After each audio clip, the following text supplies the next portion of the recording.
Hay que tenerlo siempre presente. Entonces, como medio de transmisión, tenemos, a ver, bueno, generamos muchas puertas de entrada, eso ya lo saben, todo lo que es intubación, vías, catéteres urinarios, etcétera. Entonces, todos esos procedimientos, esto es digamos, lo máximo de un paciente inmunodeprimido con puertas de entrada, por eso la foto, es un chico quemado, casi sin piel, con casi 80% de quemadura. Y tener en cuenta que los gérmenes que están en los quirófanos sobreviven. Entonces, cada mancha, cada gota de líquido biológico puede contener gérmenes que pueden estar viables para generar infecciones, tanto a ustedes como a los pacientes. Entonces, para resumir, por ejemplo, fíjense que es lo que principalmente va a hablar la norma. Tanto el meticilino resistente sobrevive, el estafilometicilino resistente sobrevive hasta más de 2 meses, ¿sí? En las superficies, cuando no se limpian, o en los recovecos los teclados de computación, etcétera, ahí sobreviven. El enterococo banco resistente hasta 58 días, ¿sí? Fíjense que la hepatitis B hasta 1 semana sobrevive. Entonces eso hay que tenerlo en cuenta cuando uno ve gotas de sangre o líquidos biológicos desecados en las superficies. Entonces esto que quiero decir, cuando uno ve una gota de sangre, no hace falta, no hay que esperar que venga el de la limpieza o el técnico. Lo mejor sería tener, que estábamos hablando ayer con las licenciadas, ¿no? O con las técnicas, de tener el líquido de limpieza a mano para que enseguida cuando uno ve en la superficie de trabajo que uno está, limpiarlo para evitar esta transmisión. Bioseguridad aérea, una sola cuestión, y que estamos trabajando mal en las observaciones que hicimos nosotros en este sentido. E insistimos, el filtro aéreo va, siempre que no haya, digamos, oposición a esto, en la punta del tubo. ¿Está bien? ¿Por qué? Por 2 motivos. Un motivo infectológico y un motivo económico. El infectológico es que uno tiene que aislar al paciente de las mesas de anestesia del circuito y la mesa de anestesia del paciente. Entonces, si el filtro está en la punta del tubo, logra ese objetivo. También lo logra si uno lo pone un filtro en cada uno de las ramas, la inspiratoria y la aspiratoria. El problema es que ahí hay que cambiar 2 filtros y todo el corrugado, con lo cual el costo es mucho mayor. Si uno utiliza el filtro de forma proximal, uno no cambia el corrugado y no cambia los filtros. Entonces, para no utilizarlo en forma proximal, tiene que tener un argumento válido. No, porque me molesta, no estoy acostumbrado, o lo que sea. De hecho, ese filtro se utiliza desde el inicio de la anestesia. Ese filtro está hecho, salvo el neonatal, que ahí no encaja bien, con la máscara facial también. Entonces uno puede tener un baraca o hacer una inducción inhalatoria y poner el filtro y colocarlo en la máscara. Y uno después termina la inducción, saca la máscara y conecta el tubo endotraqueal. Está hecho para eso. Y la línea del capnógrafo va distar al paciente o proximar a la máquina para que la toma de capnografía no sea contaminada también. Por eso van a ver que los filtros que nosotros tenemos tienen entrada para la línea de capnógrafo. Entonces no es el tubo, el codo con la línea del capnógrafo y después el filtro.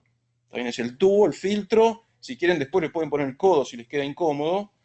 Y la línea del capnógrafo distal, digamos, siempre referido al paciente, distar al paciente o distar al filtro. ¿Está bien? Ahora, ¿qué sería lógico no utilizar el filtro en esas condiciones? Básicamente cirugía plástica de cabeza, que sería molesto, o con el paciente boca abajo, porque con el paciente boca abajo, especialmente en estas épocas que algunos son secretores, la saliva o las secreciones pueden caer al filtro y taparlo. No quiere decir que no se tape, si uno utiliza filtros hay que estar más atento a los parámetros ventilatorios, presiones, etcétera, para ver si se tapa el filtro. En ese caso se cambia. Y si lo tapa mucho, en realidad esa anestesia, salvo que sea urgencia, estuvo mal indicada, habría que haberla suspendido. Así que bueno, ahora estamos hablando de transmisión aérea. La otra forma, fíjense, estos son estudios en mesa de anestesia hechos en Alemania sobre máquinas Primus en lugares donde, esto me lo pasó Tomielo hace un tiempito, porque en la revista de anestesia no aparecen estas cosas, ¿sí? Esto es una revista alemana de bioingeniería, y lo que muestra cuando uno abre los circuitos respiratorios es que están altamente contaminados. Ustedes se fijan en la parte derecha de la pantalla todos los elementos internos del circuito respiratorio y el nivel de contaminación que tienen. Entonces el filtro es muy importante para esto. ¿Sí? Bueno, lo que hay que evitar es utilizar, por supuesto, como se hace en todos lados, sistemas ventilatorios contaminados. Lo correcto sería utilizar un circuito limpio por paciente. Entonces, los Barack, si ustedes utilizan Barack, acá estamos tratando de no utilizar Barack, hacer todo con circuito circular, con el filtro en la punta, pero si quieren usar Baracas, cómprense 10 Baracas y vayan limpiándolos. No es algo, no es una locura, no son circuitos caros. ¿Está bien? Y esto es lo que yo les decía, dónde va el filtro. Fíjense que en la máscara, ¿sí? Está la máscara facial y el filtro, y después el circuito. ¿Está bien? Y una vez que se sacan la máscara, colocan el tubo endotraqueal al filtro, no hay ningún problema. Estas son las normas alemanas que demuestran que si uno utiliza el filtro de forma correcta y lo cambia, no hace falta cambiar los corrugados, no se contaminan, ¿sí? Entonces es una cuestión.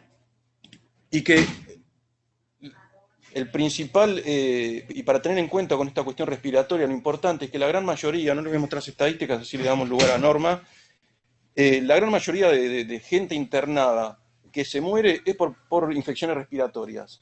De los que van a terapia, son intubados, tienen infección respiratoria, tienen mucha más chance de morir que cualquier otro paciente.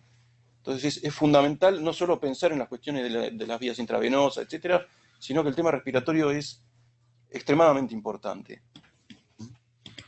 Así que bueno, la otra forma de contaminación, estos son estudios de las superficies del quirófano y lo contaminadas que están luego de una limpieza normal. Estos son estudios tienen 20 años, o casi 20 años, y a partir de acá aparecieron un montón que demuestran lo mismo.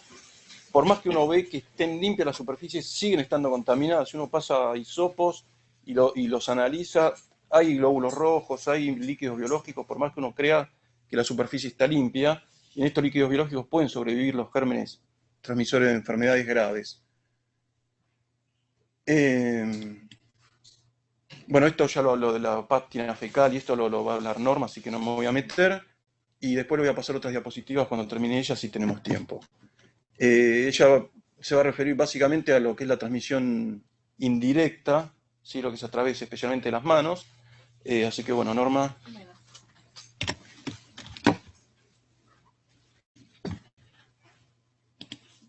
Para que esté por acá.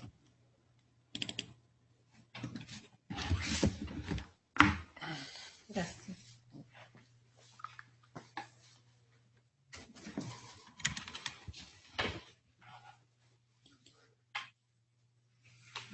Bueno, buenos días. La idea... El micrófono, para que te escuchen, es Sí, ya, pero... Bueno, yo sé que usted habla bajito. Para que Bueno, gracias. Bueno, entonces la idea de esta charla en realidad es repasar un poco, son recomendaciones básicas, nada que ustedes no hayan escuchado o leído antes, pero se ha visto y se ha demostrado que cuando ustedes están realizando las prácticas, en el quirófano hay transgresión de la técnica aséptica, sobre todo cuando realizan procedimientos invasivos, colocación de vías periféricas, vías arteriales, defectos en la colocación de catéteres venosos centrales, y esto está relacionado con las bacteriemias que probablemente vayan a ser causa, si es que ustedes no cumplieron bien con las técnicas recomendadas, probablemente vayan a causar una infección posterior que ustedes ya no lo van a ver. Otro problema que se ha visto es que la preparación inadecuada de las infusiones, y esto es muy importante porque si se cumplieron todas las técnicas asépticas durante la colocación del catéter, pero después se administra una medicación que está contaminada, esto no va a servir, digamos, todo lo que ustedes trabajaron para que no suceda una infección cuando después se administra una infusión contaminada. Otra cosa que se ha visto es que se utiliza el mismo circuito respiratorio para todos los pacientes y control de la temperatura, ¿no?, durante el procedimiento quirúrgico. El Centro de Control y Prevención de Enfermedades de Estados Unidos recomienda y lo categoriza como categoría A, que todos los miembros del equipo de anestesia deben adherirse a las normas de control de infecciones. O sea, investigando y viendo un poco, porque yo, o sea, cuando uno hace la observación de las prácticas que ustedes realizan dentro del quirófano, entonces,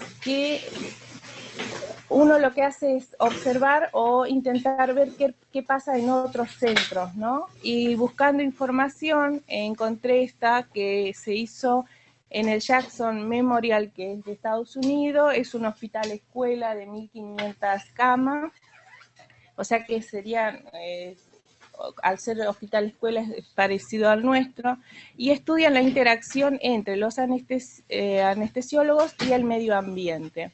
Entonces ellos hicieron una observación durante una semana en 7 procedimientos y un total de horas observadas de 8 horas, y lo que se observó es que hubo más de 1.100 o sea, acciones que ustedes hicieron, prácticas que se fueron desde el paciente hacia el medio ambiente. Hubo más contacto con la mesa de anestesia, accedieron 66 veces a una llave de 3 vías y solamente en 10 oportunidades desinfectaron, y lo más importante es que de 1.100 y pico de contactos que tuvieron con el medio ambiente, solo en 13 oportunidades se higienizaron las manos. Hasta inclusive también dice el estudio que hasta tocaron el piso en alguna ocasión porque se les cae algo, y eso nosotros también acá lo hemos visto, que se cae una gasa, entonces lo toman y lo descartan y siguen trabajando, no se dan cuenta que hicieron esa práctica. Entonces, y este es otro estudio, pero esto se hizo en un centro de simulación, en donde lo que querían ver es cómo es que se transmitía desde el paciente, o sea, los microorganismos desde el paciente hacia el entorno.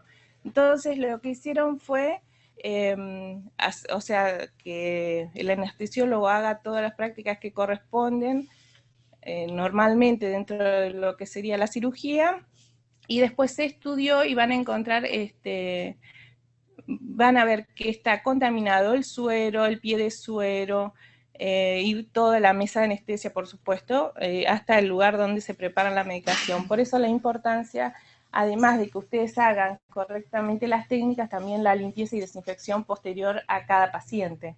Y esto es bastante complejo de cumplir porque normalmente, ¿qué pasa? Viene el servicio de limpieza, limpia lo que es la camilla, y nos queda pendiente todo esto, porque esto ¿quién limpia? Esto ya lo tiene que hacer el técnico de anestesia, tengo entendido. Y se tiene que descartar todo lo que se utiliza, porque inclusive ayer se hablaba de los sueros, que a veces lo que hacen es cambiar solamente la parte más cercana al paciente, pero dejan la parte, por ejemplo, del suero de no sé qué medicación que me nombraron, y siguen utilizando. Todo eso se va a considerar que ya está contaminado. Bueno, las observaciones que hizo Mónica, que es la enfermera que está o sea, haciendo control de infecciones en el quirófano, ella observó 13 cirugías, si bien no fue la cantidad de horas como el estudio que le dije anteriormente, observó escoliosis, cirugía cardiovascular y neuro. Se observaron tanto a los técnicos y anestesiólogos, sumé todo, porque la verdad es que eran parecidos los números, así que no tenía sentido separarlos. 351 oportunidades tuvieron, o sea, de higiene de mano, se contactaron con el paciente y solo realizaron 13, o sea que nos da un 3.7% de higiene de mano, y solo lo hicieron cuando iban a colocar un catéter venoso central. Después, colocaron vías periféricas, intubación, colocaron sondas nasogástricas, prepararon soluciones, administraron soluciones y nunca se higienizaron las manos. Una vez que dejaron de tener contacto con el paciente, solo hubo un caso que se higienizó las manos cuando se retiró del quirófano. También lo que hicimos para, digamos, reforzar un poco más esto, se marcó el gel alcohólico que estaban dentro de los quirófanos y se puso fecha. Al mes de haber marcado el gel, vimos que prácticamente no hubo ninguna reducción. O sea que con esto hace que refuerce, digamos, estas observaciones de que no se higienizaron las manos. La idea de estas observaciones en realidad es que hicimos esto básico, digamos, y la idea es que más adelante vamos a hacer otras observaciones y esperamos que esto mejore, ¿no? La recomendación de la Organización Mundial de la Salud recomienda que hay 5 momentos cuando uno tiene contacto con el paciente, o sea, todo personal de la salud que tiene contacto con el paciente. Y habla del momento 1, que es antes de contactar al paciente, momento 2, antes de realizar una tarea séptica, momento 3 es después de estar en contacto con fluidos, el momento 4 después de estar en contacto con el paciente y el momento 5 después del entorno del paciente, que uno va y toca y se va. Bueno, buscando, digamos, información, digo, ¿cómo hace el anestesiólogo para poder realizar estas prácticas? Y lo que encontré es que si bien el médico cada vez que va a estar, o sea, le va a hacer alguna asistencia al paciente o una enfermera, puede llegar a tener 4 oportunidades de higiene de mano para un paciente. En cambio, ustedes pueden llegar a tener 54 contactos en una hora con el paciente. Imagínense si yo le tengo que decir que 54 veces tienen que higienizar las manos. Entonces, la idea, o hay algunas recomendaciones que dicen que pueden higienizarse cada 5 o 10 minutos. Es más, dice con algo que les avisa automáticamente que les suene, como por ejemplo hay alguien ayer me decía como en McDonald's que cada un determinado tiempo les suena un timbre y todos se tienen que higienizar las manos. ¿Cómo recordarlo? Como recordatorio para ustedes, ¿no? Pero nosotros apuntamos, aunque sea que se higienicen las manos antes de insertar un catéter venoso, que eso sí lo hacen, antes de intubar, colocar vías periféricas, vía arterial, colocar una sonda nasogástrica, preparar la medicación, otras exposición a fluidos corporales, porque inclusive a veces tienen contacto con la mucosa, porque observan el tubo o introducen una sonda sin colocarse guante, que no es seguro para ustedes inclusive porque están teniendo contacto directo con las secreciones. Y no se higienizan las manos después de esto, ¿no? Se fijan el tubo, miran o recorren la lengua o algo así me dijeron ayer, pero meten la mano sin guantes y no se higienizan las manos. Entonces apuntamos hora a hora que se higienicen las manos antes de estos procedimientos invasivos y después de contacto con fluido, o bueno, si tocaron el piso porque se les cayó algo, también en esos casos. Con respecto a lo que es en sí la higiene de mano, se cuenta en este hospital con productos, con soluciones de base alcohólica, también jabones, y estamos tratando de cambiar la forma, digamos, del método viejo que se utilizaba clorexina acuosa al 4% con cepillo, a una higiene de mano con agua y jabón previamente y posteriormente frotarse las manos con soluciones de base alcohólica.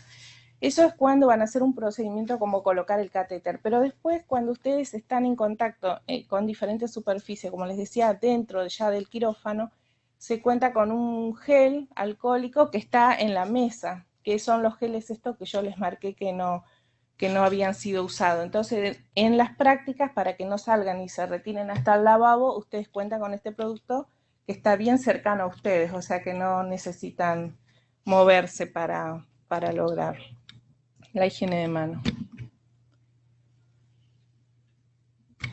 Con respecto al tema de las uñas en las mujeres, no está comprobado de que la pintura de uña vaya a ser transmisora o que vaya a acantonar microorganismos, salvo que esté descascarada. O sea que si está en buenas condiciones, por lo menos no habría problema. El otro problema que observamos en el quirófano es que usan los relojes de pulsera, que no se lo retiran, anillos y pulseras. Eso todavía no logramos, que en el quirófano la verdad es que no deberían tener esto.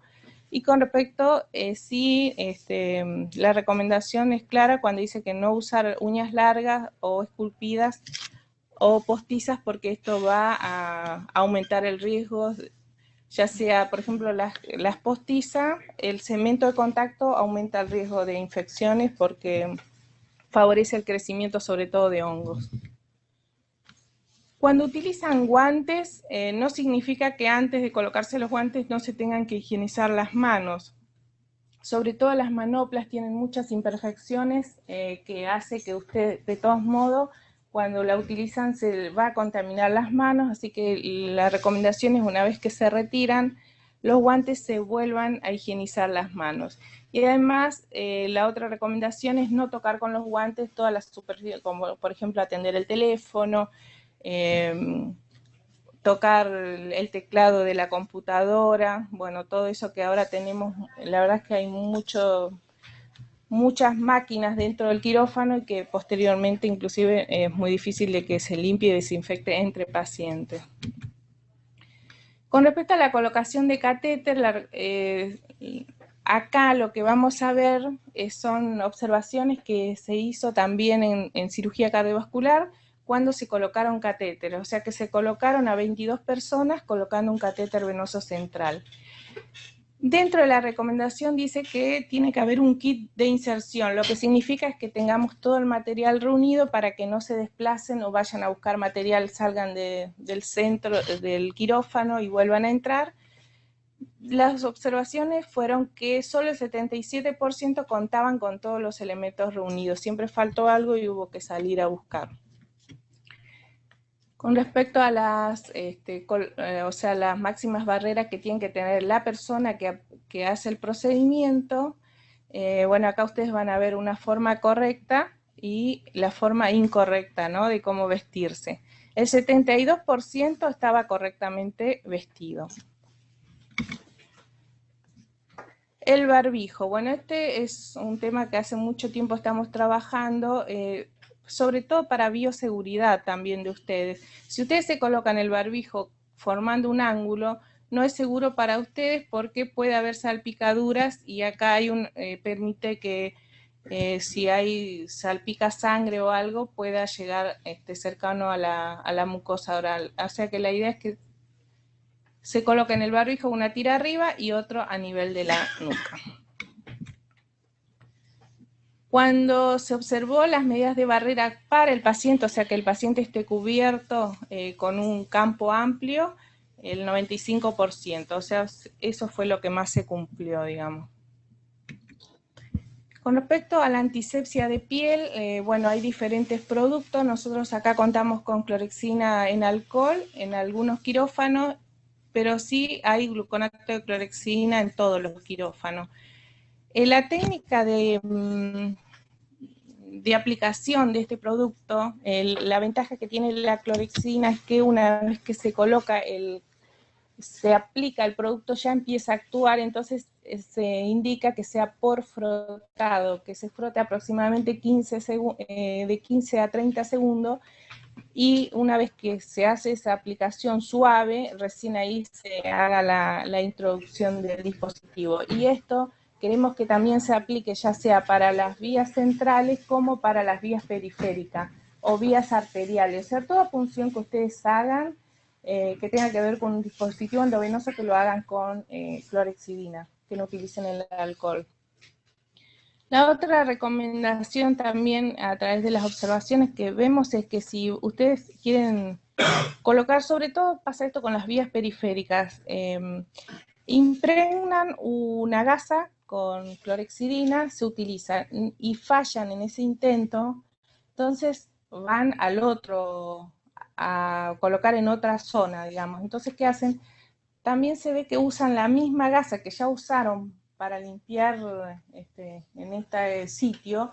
Hay que cambiar, volver a impregnar otra gasa y volver a utilizar, porque esa ya está contaminada.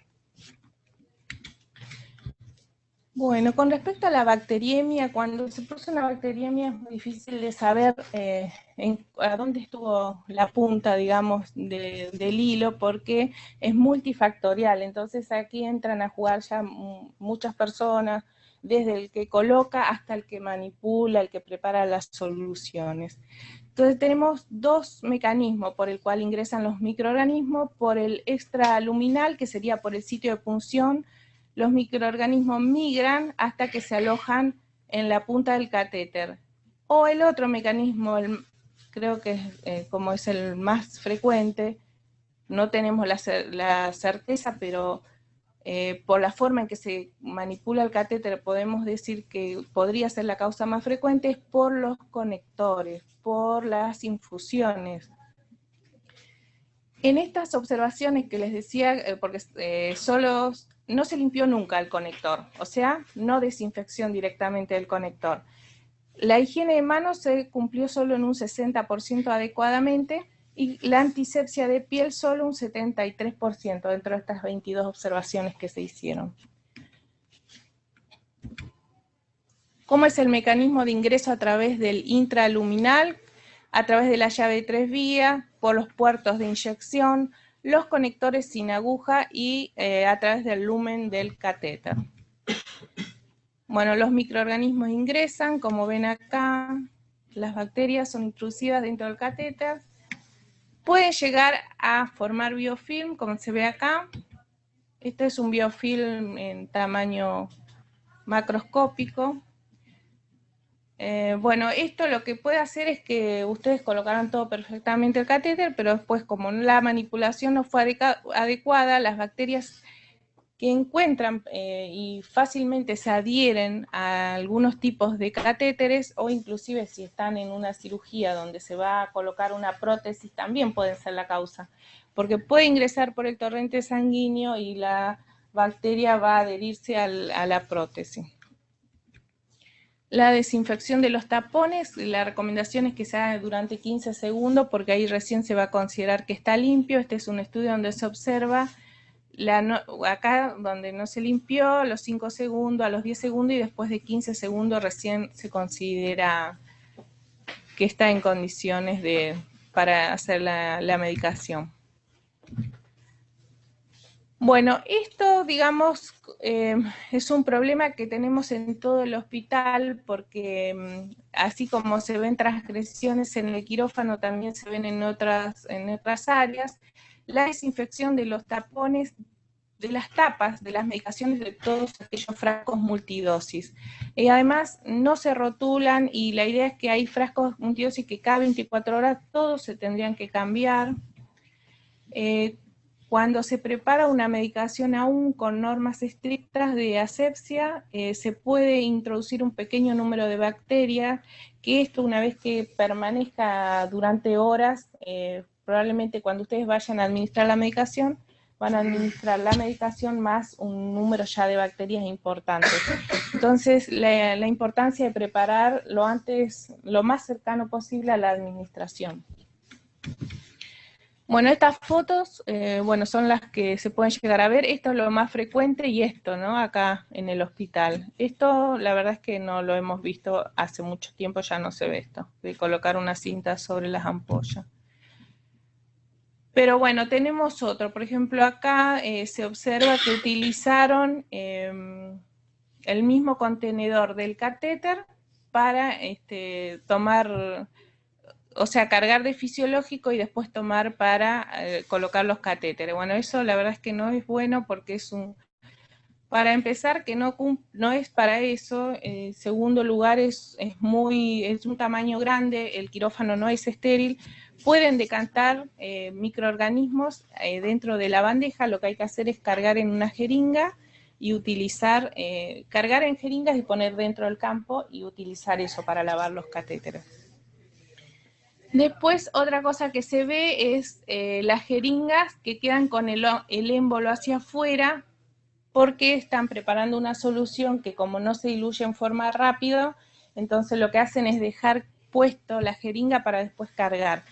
Esto tampoco es correcto, porque este émbolo después está contaminado, o sea, quedó por hora, 2 horas ahí, y después van a introducir el émbolo, y lo que estaba acá externo va a quedar adherido a las paredes de la jeringa.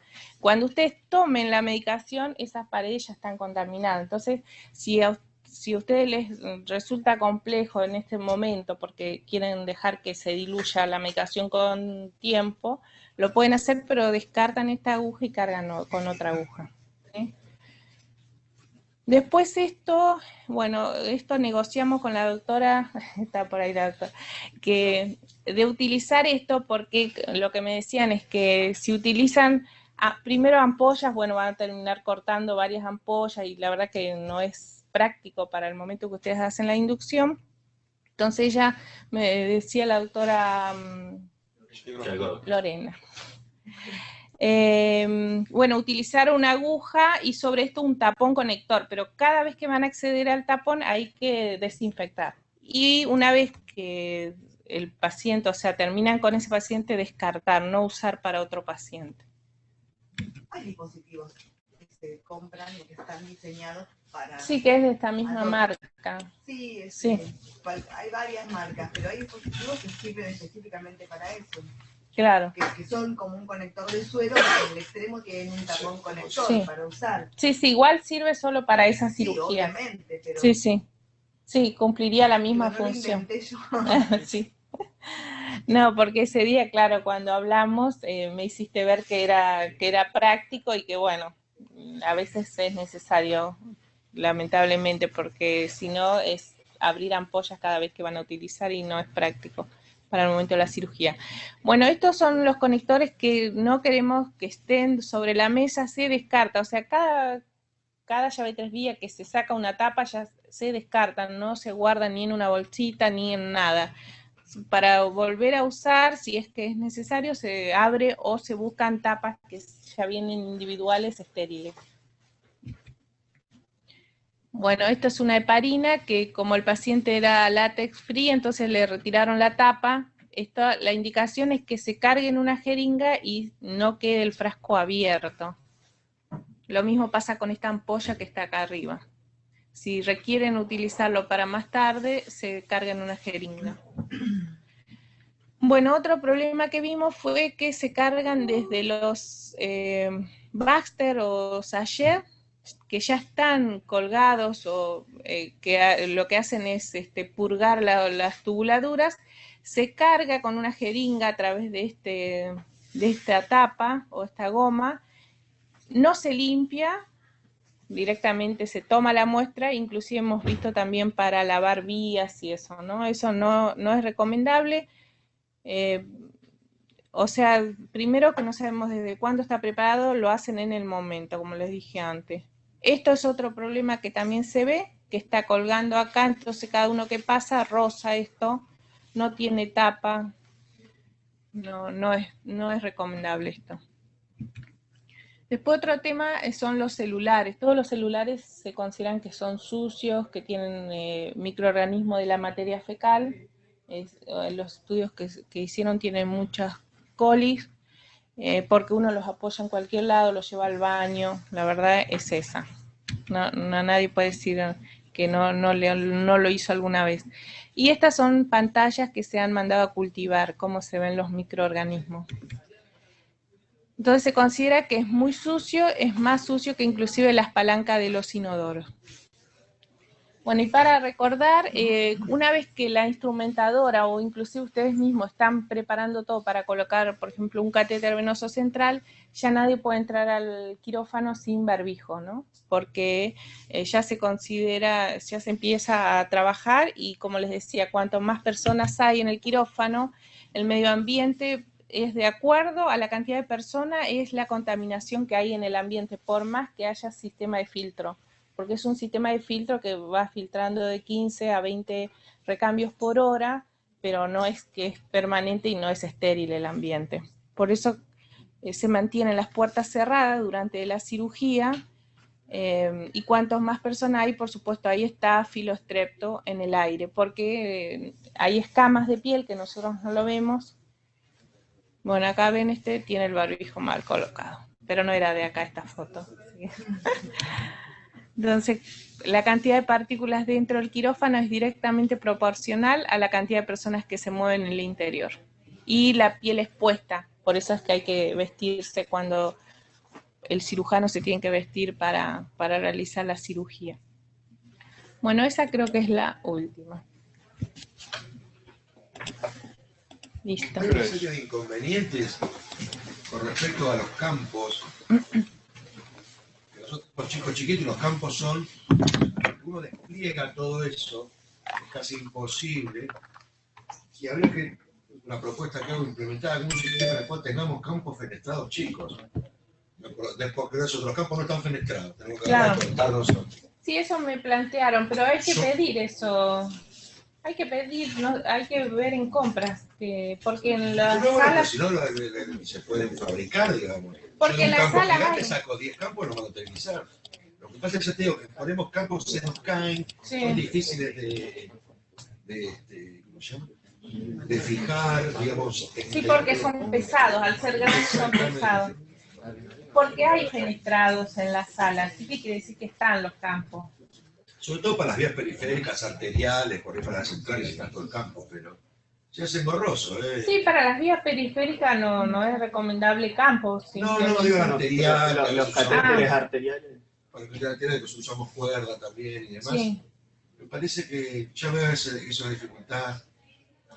Bueno, eso hay que hablar con compras hay que ver ahí en el quirófano, ¿no? ¿Con quién? Sí, ahora después lo hablamos. Le voy a mostrar alguna evidencia más para completar 10 minutitos. Esto es un trabajo 2015 de lo que decía Norma, que los momentos que más que más contacto uno tiene con el ambiente es durante la inducción y durante el despertar, la extubación de los pacientes. Y fíjense cómo en rojo es la cantidad de contactos que nosotros, de contactos, y esto lo hacen los cultivos, ¿sí? Y vieron que hay mayor posibilidad de unidades formadoras de colonias durante la inducción y durante la extubación del paciente en la superficie de quirófano, y en azul es la compliance o la cantidad de veces que uno se higieniza las manos en los momentos de la anestesia. Entonces, donde más uno necesita higienizarse las manos es donde menos uno lo realiza. Y que estos estudios lo que demostraron es que el 16% de los pacientes que se infectaron demostraron linealmente que son de gérmenes provenientes de estas áreas, los gérmenes cultivados en estas áreas de los quirófanos. Hasta el 16% de las infecciones a 30 días demostraron, después te los paso estos trabajos. Ese lo tengo. Bueno, demostraron que son de superficies de quirófano. Esto es un estudio que también lo mostré varias veces, cómo demostraron el mismo germen, desde la mano del anestesiólogo a la superficie de quirófano, a la llave de 3 vías y a las infecciones a 30 días postquirúrgicas. Y el mismo germen se repite en 2 casos, o sea, termina el primer caso en el quirófano, limpian todo, sigue el segundo caso, vuelven a hacer el cultivo de las manos, de las superficies, y después de los gérmenes a infecciones a 30 días, y hacen el seguimiento lineal de ese mismo germen, ¿sí? por tecnología de ADN. Sí, nosotros no tenemos esa posibilidad. Sí. Pero bueno, esto es todo la metodología de estudio, ¿sí? Caso 1, cultivo de las manos, cultivo de nasofaringe axila, las superficies, y así van siguiendo en 2 casos.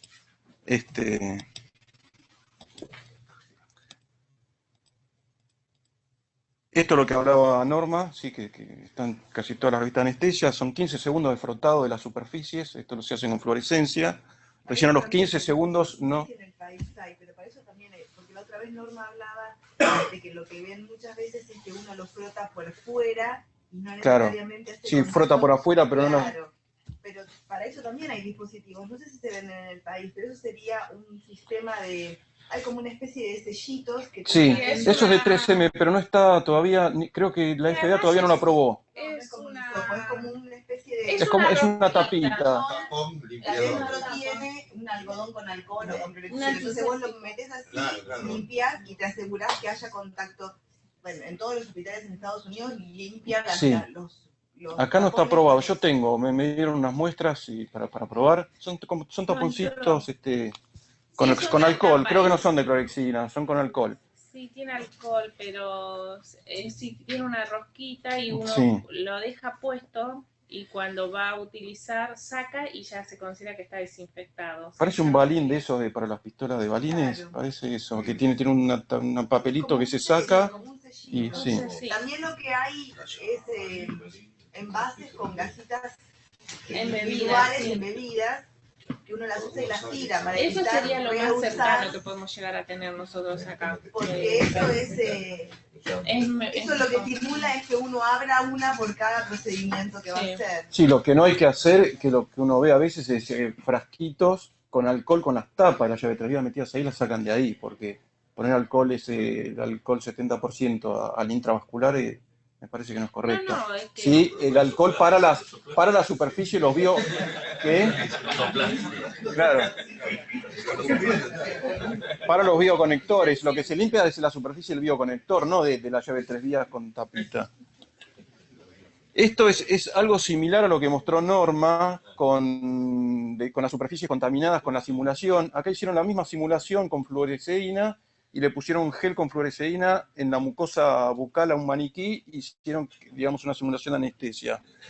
Y después fueron a ver cómo se contaminaba con el contenido intraoral las superficies. Estas son algunas de las fotos. Fíjense la cara del paciente, cómo queda toda manchada, uno cree que no, pero está toda manchada, y la superficie de la computadora, la mesa de anestesia también. Y acá lo que se ve es el porcentaje también de contaminación de todo lo que está alrededor del anestesista. Y ¿no? O sea, el vaporizador, casi todo, no, entre 80 y 90% de contaminación. ¿Cómo se llama? El vaporizador, estetoscopio, jeringas de medicación, ¿sí? La succión, la bolsa, el Baxter intravenoso, bueno, todo contaminado. Entonces, por eso, después de que uno manipula la vía aérea, hay que higienizarse las manos. Porque si no, uno va, digamos, concéntricamente contaminando todo el medio. Además de todo, pensando que en su desarrollo reciclamos o reusamos una serie de dispositivos que debieran ser individuales para cada paciente, como las sondas de oximetría, como los presurizadores que van y vienen con los pacientes para arriba y para abajo, las máscaras. Los circuitos, los baracas. O sea, que no esterilizamos las ramas de los laringoscopios, ni siquiera tenemos estériles los ambúes. Eso es una cosa fácil de concretar, deberían estar estériles y empauchados, porque si uno toma para un paciente, eso está acantonado ahí hace un montón de tiempo. Sí, el otro gran problema del tercer mundo es la desaparición sistemática de la... Porque inicialmente, a ver, el último reconto que hicimos, que hablábamos con Fernando ayer, de laringoscopios, creo que en un año se habían comprado como 370, 270. Ambúes, cuando hicimos la compra, se compraron como 50. Creo que al mes ya se estaban quejando que no habían los ambúes, ni los monitores. El otro día salió un monitor de transporte y volvió sin los cables. Entonces, no es fácil el control y manipulación de esto. Lo que sí es importante, no vamos a entrar en detalle, es que el carro de anestesia donde van las drogas, eso tiene que estar limpio, donde van las jeringas tienen que estar limpias y se tienen que tocar con manos limpias. No es cualquier cosa para cualquier superficie, para cualquier cosa. El carro donde están las jeringas, eso tiene que estar las jeringas, las ampollas hay que limpiarlas antes de abrirlas y no se toca con las manos sucias, siempre con las manos limpias. ¿Sí? Así que bueno, eso es lo que... Y esto es termino con esto que insisto, que fue el primer estudio hecho en Francia con un dispenser de gel de alcohol que sonaba la chicharra cada 5 minutos. Te obligaba al anestesiólogo cuando sonaba la chicharra, era como una riñonerita, y se ponía gel de alcohol. Haciendo eso, higienizando las manos, lograron demostrar la disminución en la morbi y mortalidad referida a infecciones. ¿Sí? Fíjense, los estudios lo que hacían era cultivar la llave de 3 vías, con los que utilizaron este sistema, encontraron después del caso una contaminación de llave de 3 vías de 7,5%. Y sin esta frecuencia de higiene de manos, 32,8%. Y esto se traduce con infección nosocomial 3,8 contra 17,2, general, con lo cual fíjese la incidencia que tienen los pacientes con quirófano, y muerte con los que se higienizaron las manos 0, y el porcentaje de muertes con los que no se higienizaron 3,4. Esto higiene de manos del anestesista, no del personal general, solo del anestesiólogo. Así que bueno, esto lo quería...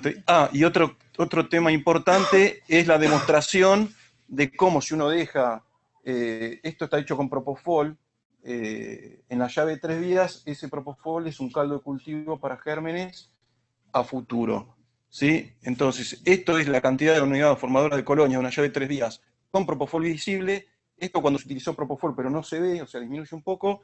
Y esta es la cantidad de unidad formadora de colonia del cultivo de la llave de 3 vías cuando no se utilizó Propofol. La conclusión de esto es que cuando uno utiliza Propofol o caldo de cultivo como sangre o derivados, esa llave de 3 vías no hay que lavarla, hay que cambiarla. ¿Está bien? Tiene que estar la llave de 3 vías limpia.